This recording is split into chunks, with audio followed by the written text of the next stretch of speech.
Hi everyone, a very good evening. Welcome to Dare Act Conversation series powered by The Grey Matter.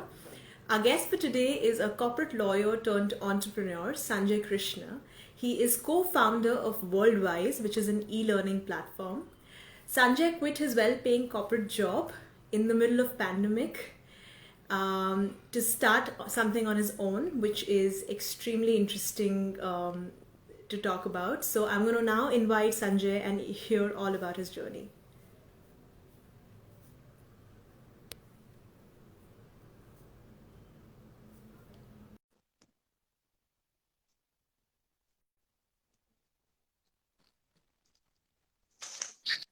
Oh, that's a really nice background. Hello.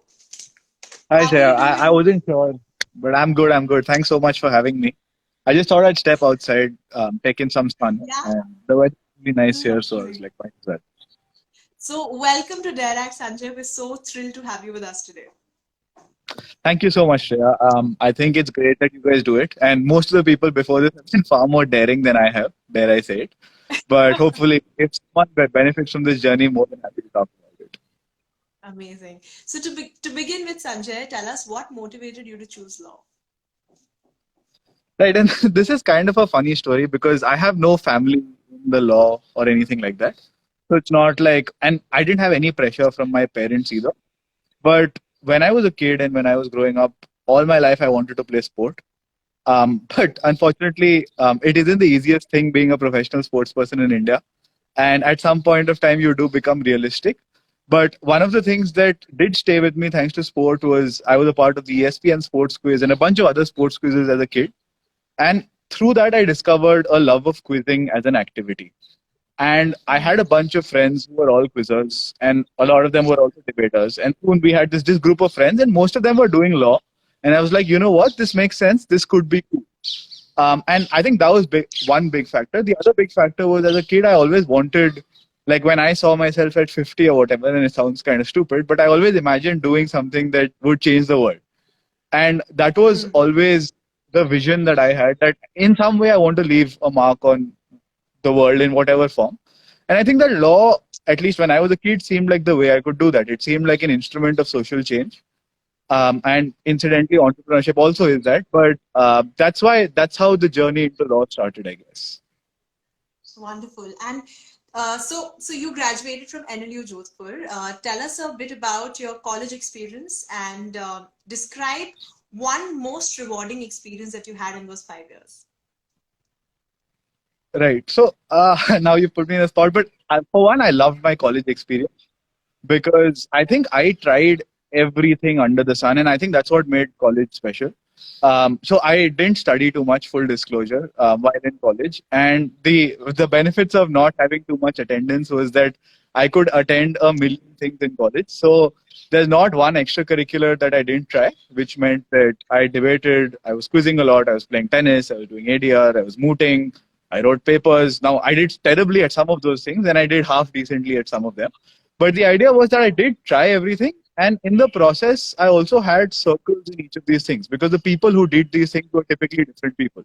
So the guys who played sport were typically different from the guys who debated, who were typically different from, let's say, quizzing friends of mine. And that allowed me to meet a lot of people and also travel the country, which I think was a big perk. Went to IITs, IIMs, NLUs, whatever you call it. And I think the freedom that college afforded me was something that I've never seen again. And I think that's what I was most grateful for. And the other thing, of course, was that I was in a class where a lot of people were really, really smart and also hardworking. And that always inspires you to push yourself, right? It's easy to get complacent in an environment where nobody is really ambitious, but there's a lot of ambition on show and also nice people who are at it. It's not like it's a toxic culture or anything. People may have felt it. I did. But so I think that was the big thing that made law school very special for me. And I still speak very fondly of my 5 years at NLU Jodhpur. And like, so I'm very fond of college. I love going back.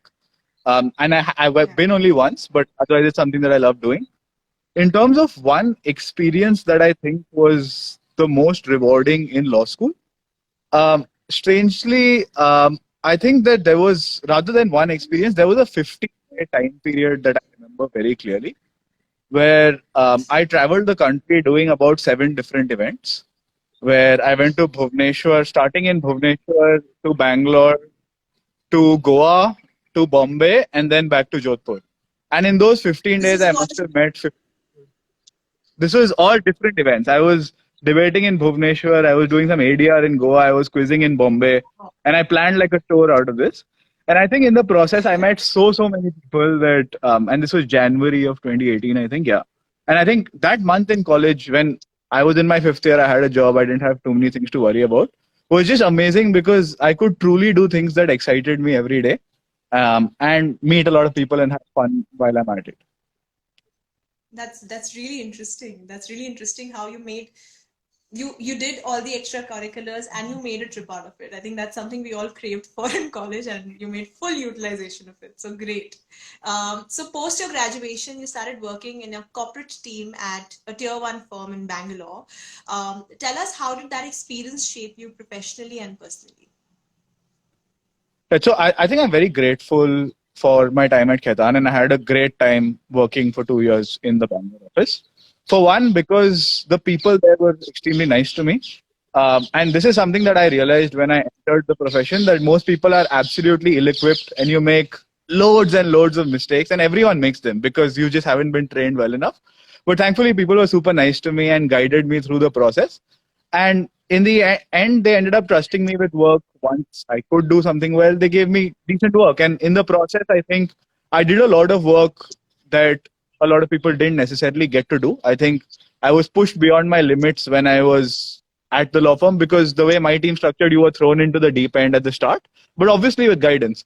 But that meant that I did a lot of really interesting work, even on things that a lot of people don't necessarily do, like crypto and all, because Bangalore is the hub of a lot of new and emerging technologies. There's exciting businesses, startups. And working with startups was amazing because you could see innovation at the forefront. So I think that was one big thing. The other thing was that I think I was a very unorganized person when I was in college. I didn't write notes, nothing. So I was just a very messy person. I would just wing it and bullshit through a lot of things. And I have no qualms admitting that I used to do that. But I think when you're in a setting like that, you can't really wing it anymore. And you end up becoming a lot more process and detail oriented, which is, I think, something that happened as a byproduct of working at Khaitan, which is giving me what I think are a lot of benefits right now. So I think those were the two big takeaways that I had. That's amazing. So when you say you did, so one is the interesting kind of work that you mentioned that involves working with startups. But as a fresher, as an A0 associate, you're or most people are stuck with the mundane DD and memo related work. Was that something that you had to deal with, or are we talking about some another interesting kind of work here? No, so I definitely did a lot of DD. There's no denying the fact that I did a lot of DD.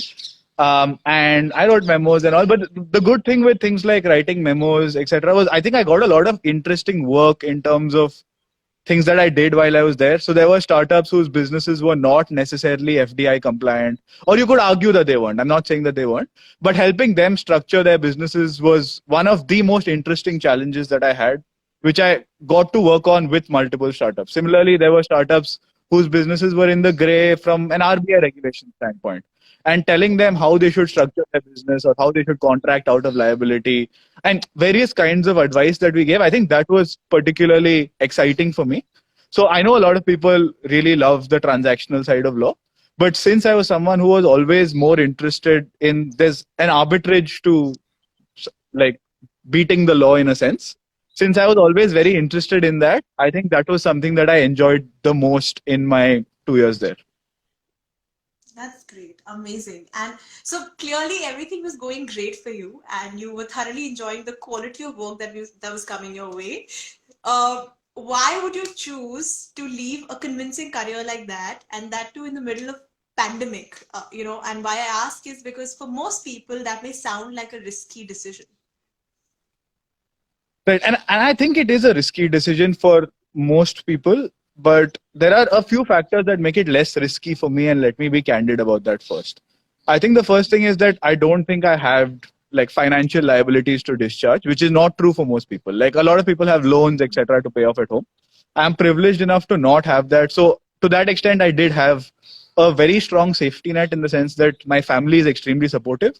And I also had financial savings because if you work in a law firm, it's really hard not to save money because you make a decent amount of money and you don't really have the time to spend it. And it's something I joke about a lot. So I had that safety net, which was really strong. And I think the other thing is, and this came from like conversations that I've had with a lot of partners, etc. And sure, you work with them, but they also become like friends and mentors, right? So if you're in a cab and all, and you ask them, "Do you really want to do this in life?" and a lot of them are happy, but a lot of them also, you realize, tried other things. I know partners who've tried to open cafes, who have invested in other businesses as angel investors, and a lot of them often wondered, what if they did something else, right? And that's a perfectly valid question to have. And that was a question that I always was going to ask myself, saying that what if I didn't try something else? And I think that was one thing that was definitely in the back of my mind. The other thing was, this was, of course, influenced more and more by talking to founders. And when you talk to them, you engage with them, follow people on Twitter, you see the way they are thinking is that they are looking at problems that solve 1,000 lives, 10,000 lives, a million lives, right? And I don't think that satisfaction is something that you necessarily have in a law firm. Sure, you're aiding someone who's solving a million's lives problem potentially, but it's not the same. And I don't think I was problem solving enough. And I think that was part of why I made the decision to try something out on my own. Because I think after 2 years, you learn quite a bit and you learn very fast. And you want to try something of your own. And I think part of me just wanted to do that. I also was lucky in the sense that I'm not doing this alone. I have a co-founder who has a similar journey, Sahil, and he was at Trilegal. So a lot of how we viewed this as in a very similar vein, I guess, where we would come back home and we'd talk about how we could have so much more of an impact. And we just wanted to give it a shot. So it all started out that way, I guess. Wonderful. So Worldwise is your company, and it came about just very recently in 2020, with your first target audience being the kids, the school kids. Yeah. With this initiative, tell us what worked for you, what didn't work for you, and what were some of your key learnings? Right. So Worldwise started with a very simple idea. Actually, Worldwise in general starts with the idea that both Sahil and I have gone to fairly like elite schools, elite colleges by common metrics, right? People would argue that these are great schools and great colleges. But at some level, we realized that both of these institutions or the multiple institutions that we went to failed on a lot of really major metrics, right? And so essentially, Worldwise was born out of hindsight, where we were wondering what were things we wished we had when we were in school, and then later, what were things we wished we had when we were in law school. So when we first started Worldwise as a platform for school children, we were teaching things like financial literacy, mental health, things like even what the Constitution says, a bunch of things that we wish we knew when we were in school, but was just not taught in school, like nutrition, something that's just not taught in school via a video-based subscription platform. So that's something that we wanted to try.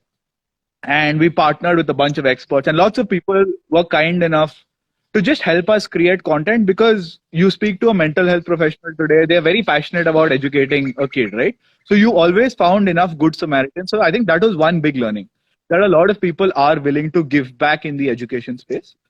But the big challenge that we faced, at least in the context of Worldwise in its original form, was that selling to schools was hard because it was difficult telling schools that, you know what, you're failing and you're not necessarily doing a good job.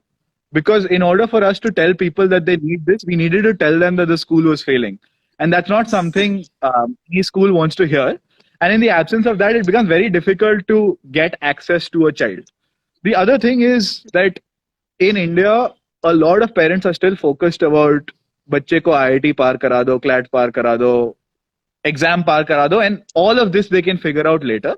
And they really don't, a lot of people just don't think it's important enough to know about these things. And it's a difficult problem convincing them of the need, which became a big learning for us.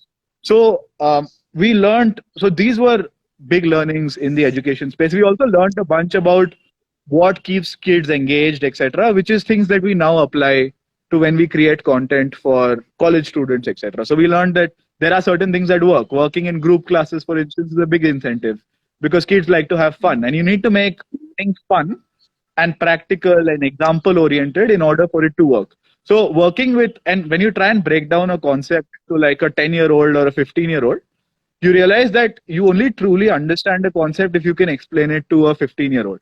So, and that's something that we are trying to do with the law also, where we're trying to make concepts of the law so simple that even a 14-year-old or someone who hasn't understood the law should be able to understand and derive value from programs that we run.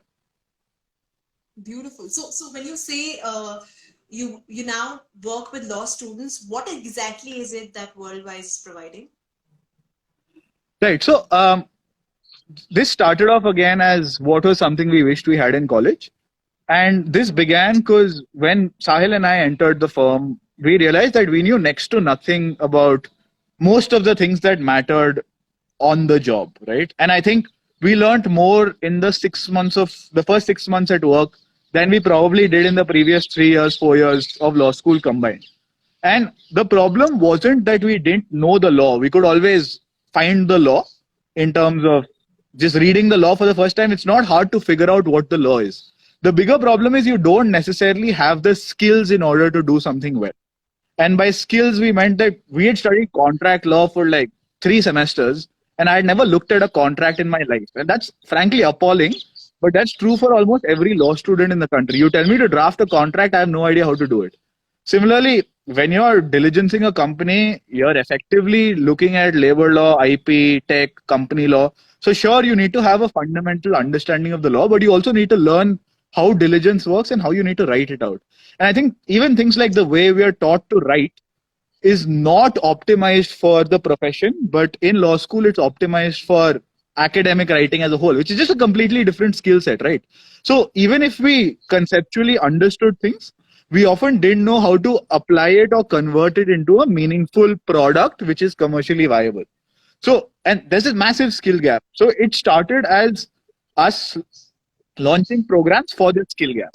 And what did we think it could achieve? We think it could solve a bunch of things, right? Because today, when a law firm hires, and we were all part of that same hiring process and we got through, we realized that the hiring process isn't necessarily like great, right? You are hired, if especially if you go through the campus interview, you are hired basis an interview on your CV, which talks about mooting, which talks about papers, can talk about anything really, none of which actually reflect whether you'll do a good job as a corporate lawyer, because the skills you require to be a mooter can, sure, there is some element of transferability to it, but there's also a significant amount that's not transferable, right?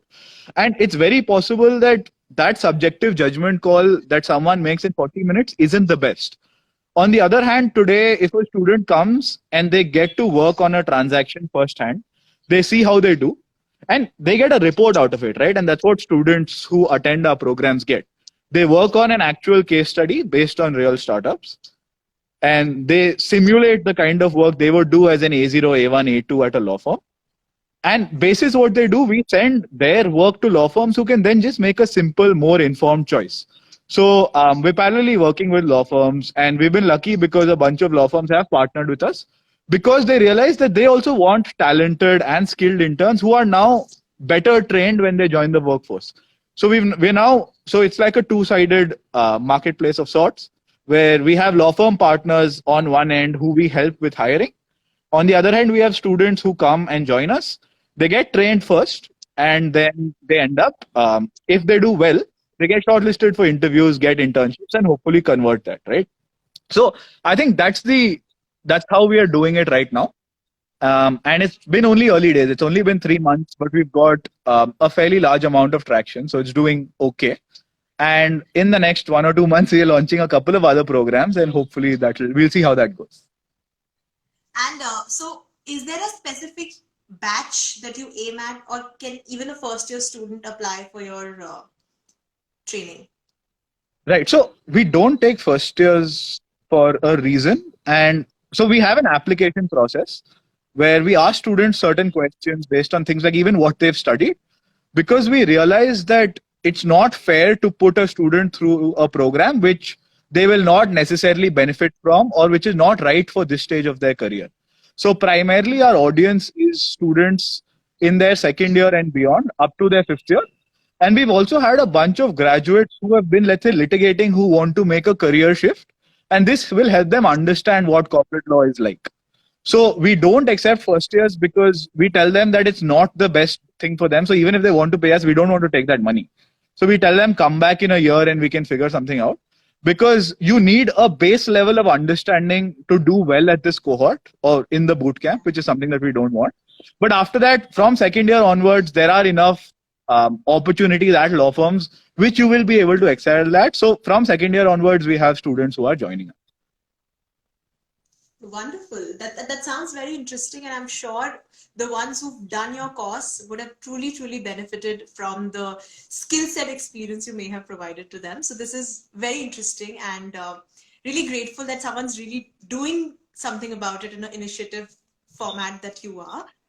Moving on, so you have mentioned about what Worldwise does, and the aim primarily is to transform the education system in a way which you've kind of used is focusing on the skill set of students graduating from law Yeah. schools. However, if I were to ask you to describe your why, in relatable terms, in like really relatable terms, how would you describe it? I think the why quite simply was I went to enough classes in college where there was just such a disconnect between, and I knew what was being taught was just not relevant in the real world, that it just frustrated me. And the and adding to that, I was absolutely ill-equipped when I joined, right? And I don't think students should want to feel that way. I was very lucky because I had seniors and mentors who were very kind to me. And not everyone has that. I know a lot of like students who get and who become early associates who get absolutely rogered by their seniors on a regular basis for not knowing things. And they shouldn't be blamed for not knowing that. It's the education system's fault, right? It's not the associate's fault that the associate doesn't have skills for this. And I've seen so many associates who are just friends of mine get rogered for things that are just not their fault. So I think it's a combination of these two or three things. And I also just think that fundamentally education is broken in a lot of ways. And the reason I would think that if I am paying lakhs and lakhs of rupees for an education, is just, and that's true for private colleges as well, for government law schools, whatever you're talking about, education is expensive, right? I think the minimum standard that you deserve is someone who's actually, your teacher should ideally be someone who's achieved the goals that you want. You'd ideally, and that's where we are heading next in our Worldwise journey, that your teachers should actually be role models for you. They should actually inspire you, right? And you deserve learning, especially if you're paying a premium price from people who have actually been there and done that. And unfortunately, that's not the case with education in India. Most people aren't educators by choice. And even if they are educating, like in education, the sad or the harsh reality is that even with the best intention, the fact that they've gone straight from law school to a master's to potentially a PhD without practicing as a litigator or as a corporate lawyer or anything means that there's often just a lack of real world perspective which they can't be blamed for. But it's just the harsh truth. That's the way the industry is set up, is it doesn't reward you for having practical experience as a teacher. Rather, it's a disincentive because you'd rather have a master's than have worked for 2 years. When practically, I'd rather learn from someone who's practiced for 2 years than has a master's in law. And like this sounds very contrarian, but it's true. Yeah. Fair, and very well said. I when you were sharing this, it just struck me. I remembered my classes and the lectures we used to have, and who used to have the our teachers that we had, and most of them were, to be honest, not lecturers by choice. It was something that they were doing. I don't know why they were doing it, but it was clearly not the first priority as a No, career and choice. sorry, So sorry. I had a fantastic intellectual property teacher who was teaching me project finance, which just seemed absurd to me because this is a professor who studied IP all his life. He's interested in IP, and now he's teaching me project finance, and that just sounds absurd to me. So, like, even things like subject allocation are so poor in law schools that this is someone who's probably never seen project finance in their life, never worked on a project finance deal, and that's fine, right? It's how many people do you know who've like got project finance experience but don't have an IP professor teach it? And it's just one of like a systemic problem in Indian education, and it's not just legal education. yeah, that. I think it's a overall education system issue that we have in the country. Yeah. Okay, so moving on. Besides the experience that you've had so far in the last 6, 7, 8 months, and the experience of interacting with young, entrepreneurs wanting to build up startups while you were at the corporate job that you were at. What were some of the other ways in which you prepared yourself for this entrepreneurial journey? So I think I was always someone who read a lot as a kid. I was just someone who really liked reading. And the great thing about starting up is a lot of founders document their journeys. And there's a lot of great literature that is available.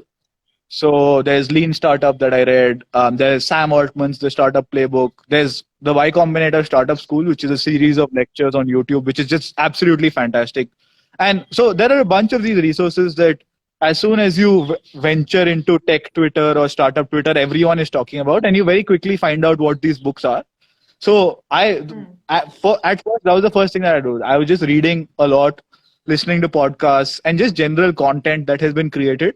The idea again was that I realized that rather than going to business school straight away, which is something that I thought about, I thought that diving into the deep end and learning hands-on and making mistakes was something that I could afford to do. And potentially it would make business school experience, should I ever decide to do it, a lot more enriching also. So I think the idea of learning from your mistakes, and at Worldwise we've run like 15 experiments at a very low cost, which means we just announced that we are doing something. If it got traction, it got traction. If it didn't get traction, we abandoned it. But we ran a series of experiments, and you very quickly learn what works and what doesn't work, and without investing too much capital in it. And once you find out what works, that's when we started putting capital into it. But others, we've been very lean on capital just by running experiments.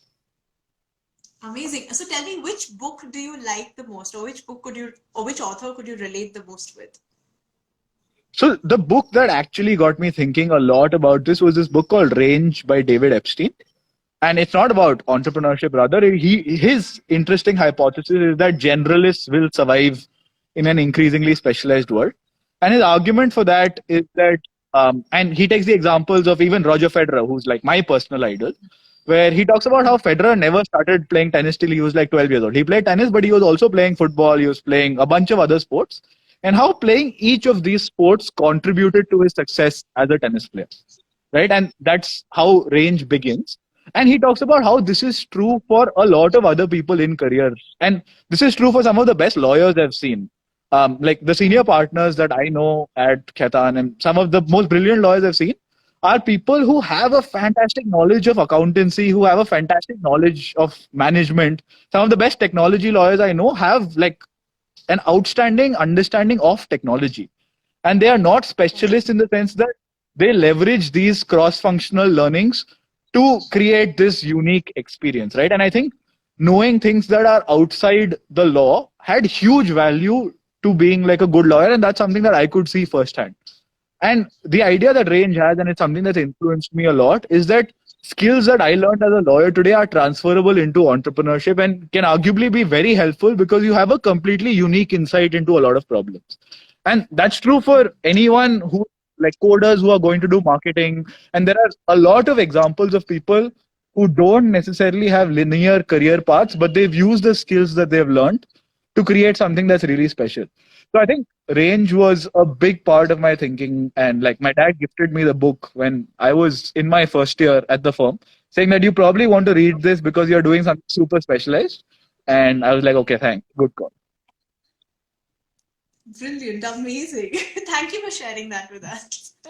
Speaking of your dad, tell us how did your family, your colleagues, your friends from college, how did they perceive when you broke the news that you're quitting your corporate career and you're going to start something of your own?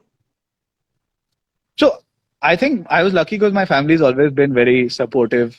And even when it came to picking my decisions, they've always encouraged me to take my own decisions.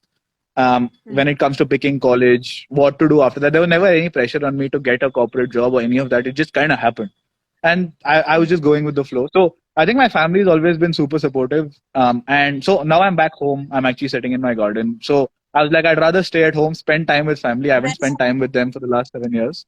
I'm in Jamshedpur at the moment, but I grew up in a bunch of different cities. So again, home is more where my parents are rather than what city I'm in. So right now, I'm back home, and so there's a lot of support, not just in terms of me being at home or anything, but also in terms of me being able to pick their brain on ideas, them putting me in touch with friends, their network. So there are lots of benefits to family support's just been quite incredible. And even with my friends, I think it's been amazing because a lot of them feel the problems that I really felt, right? A lot of them were deeply dissatisfied about both school and college education. And the fact that we were trying to do something meant that they wanted to really support us because they believed in what we were doing. And I think a lot of people knew that this was a sincere effort to try something new. And they knew that we wanted to do things the right way, like trying to do things that we believed were right with integrity. And I think that meant that we've had so many people who are not just friends, but even acquaintances reach out saying, "Can we help you?" It's not like we've asked them, but I've had college alumni saying, "We are happy to take guest lectures for you guys just because we love the mission that you guys are a part of." So people have written to us upfront without us asking to them saying that, "We love your mission. Can we do a guest lecture with you?" And these are people who, some of these people are people who graduated before I entered law school, right? So as much as I have guest lecturers who are friends of mine and who are buddies from college and seniors from work also, I have ex-colleagues of mine who now help us with Worldwise. And a lot of my ex-colleagues help with Worldwise by taking classes once in a while. But it's also equally like college alumni and friends. So I think the support from the law community has been really, really strong. And I think that's something that I'm very, very grateful for because I haven't had to ask for it so far. And sometimes, like as much as an entrepreneur, you're forced to put yourself out there, publish content all the time, and at times you can be like, is this naive? As in, is this gimmicky? And you feel sometimes you feel like, hey, I should be a little more classy than this. The fact that people have come to me and makes me feel a little less shameless about myself, which feels really nice. So, and it's just been a great part of the journey, I think. Amazing. My last question to you is, do you have any advice for law students? So I think the only advice that, and this is something that I also realized in law school, that when you're in law school's a bubble. Right now, COVID's like a different scene, but generally law school's a bubble, and you take anything a third year will tell you as the gospel truth, or the fourth year will tell you as the gospel truth as the first year. But the truth is, almost everyone is equally clueless, and that's okay. But I think a big problem that exists right now is that a lot of people are becoming like gurus, etc., to law students. There's this huge culture of mentorship, etc., that I'm not particularly fond of because I don't think anyone can be a career coach. I don't think it fundamentally exists because sure, you can have someone, I can tell you about corporate law at best. I can't tell you about the judiciary or litigation. If I'm telling you, I'm going to be speaking platitudes, right? And I think a lot of people, law students are just naive, and I don't blame them, are listening to people who haven't achieved things for themselves either, right? So I'm not saying listen to me, but I'm saying when you're taking advice, I think a lot of people are taking advice from people who haven't achieved much in their own sense. And I think that's something that's a problem in the legal industry. And I think that what we're doing next, and that's something that's going to come out in the next couple of months, is we want to give access to the absolute best in the field to law students, because I think law students deserve a better quality of people that they interact with. And we'll see how that goes. But I think that's the big problem, that you shouldn't be taking advice on how to litigate from people who are corporate lawyers or whatever. So I think if I was a law student, and the other thing is that I just say, have fun and like push your boundaries. Law school gives you time. What we do at Worldwise is, okay, there's a light, sorry. So what we do at Worldwise is just to help from an employability standpoint. So our focus is entirely on education that makes you more skilled and employable, whether that's corporate work or litigation. So if you want to upskill, sure. But if you don't want to upskill, then have a good time. And like, I just think that if there's a route to upskilling, then you have to make it skill based, because I think a lot of online certificate courses, etc., are again things you need to be wary of. Because, and this is the last thing, that when I joined the law firm, my problem wasn't that I didn't know the law. Sure, I know the law, but also it's like my partner will always know more law than me, right? He's been practicing the law for 15 years. I'm never going to teach my partner about the Companies Act. The reason I'm being hired is because I need to have certain skills. I'm not being hired because I know the law. And I don't think that's a wiring that exists in students' minds. Students don't realize that they're being hired to do certain tasks and not for their knowledge. And until you learn to do certain tasks, you won't do well. And just like to round this out, this reminds me of an example that I love from my childhood. And it's an example that my dad gave me because I used to play cricket as a kid. And there's a very famous story of Rahul Dravid before he went to South Africa. And South Africa has like bouncy wickets, right? And you get bounced out a lot, and it's just a nightmare for a batsman. So the story was that Dravid used to train by having people stand on top of the steps at the Chinnaswamy Stadium to simulate the fact that balls will come at a higher height. So he used to simulate like what he is going to experience in South Africa to the maximum extent possible, right? That's what we are also trying to do at some level. That the best way to really prepare for an internship, which is arguably the easiest way to get a job, is by doing what you're going to do over there. And so I think that for law students looking to get a job, and it is high priority for a lot of people for the money. Sure, it is. I think not everyone's like privileged in that sense. I think people really should focus on learning to build the skill set and just generally studying hard. That's amazing. I think if somebody had given me that advice in my second year, probably things would have turned out another way. I would have quit law way earlier than I decided to quit. But yeah, and that's so true, right? Even in your interviews, to some extent, it's not even law firm's fault, because how do you judge a candidate? The only way to judge a candidate is primarily by asking them legal questions, right? Because at that Correct. level, there's only so much they would know. But unfortunately, in law schools, that we're not really trained or guided that way to say that, look, listen, there's a lot more than just the knowledge of law, because that's something you'll have to keep keep practicing, keep reading, and it keeps changing. So I think skill set ultimately is the king of all all Yeah. So qualities. And yeah. it's not. There is a place for knowledge of the law. Sure. I just think it's a little overstated. May I don't know why, but it's just my view. People can have different views, and I'm okay taking controversial positions. If someone wants to fight me on that, it's fine. So this has been amazing. That this brings us to the end of this talk. Thank you so much, Sanjay, for being so candid and being you. And thank you for daring to act differently. And we can't wait to see the upcoming initiatives Worldwise has in store for the law students. And we wish you all Yeah. the very best.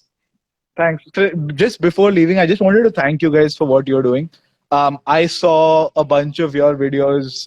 I've been generally following what you guys have been doing. And I think it's great because these are stories that aren't really told to people. The idea of lawyers turned entrepreneurs for one. And there are people who've become fitness trainers. There are people who opened yoga studios. There are people who are doing photography. I think a lot of law students think that 5 years means that there's a sunk cost attached to it. Ki if I've done something for 5 years, means that I have to do it all my life. I've invested so much money. But the truth is that I think a law That's degree exactly gives how I you thought. amazing flexibility. Exactly. But a law degree gives you amazing flexibility because if you're a lawyer, you have decent odds of speaking well, writing well, and thinking critically. And I think if you have a combination of those three skills, you can apply it to a lot of other domains. So I think I just hope that that sunk cost fallacy falls away to some extent with this initiative, and that's why I really wanted to do this because a lot of people are should be more daring than I am because I'm not that daring to be honest. Thank you. All Thank you right, once again. And we wish you all the very best. thanks, Have a Shreya. great weekend. Thank Bye you. Bye bye. bye.